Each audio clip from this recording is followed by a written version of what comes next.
السلام علیکم ورحمۃ اللہ وبرکاتہ۔ آج میں آپ کو بتاؤں گا موت کے بعد گفتگو کرنے والے 4 لوگ ہیں وہ۔ نمبر 1 حضرت یحییٰ بن زکریا علیہ السلام کہ جب ان کی قوم نے ان کو ذبح کر دیا تھا تب انہوں نے گفتگو فرمائی۔ نمبر 2 ہیں حبیب بن نجار، انہوں نے کہا تھا یا لیت قومی یعلمون، کاش میری قوم مجھے پہچان لیتی۔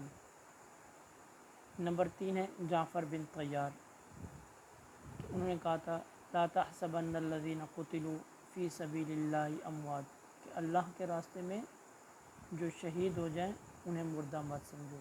نمبر 4 ہے حسین بن علی رضی اللہ تعالی عنہما کہ آپ نے جب آپ کو شہید کر دیا گیا تو اس کے بعد جو آپ نے گفتگو فرمائی وَسَيَعْلَمُ الَّذِينَ ظَلَمُوا أَيَّ مُنْقَلَبٍ يَنْقَلِبُونَ، کہ عن قریب جو ظالم لوگ ہیں وہ جان لیں گے کہ وہ کیسے بدلتے ہیں۔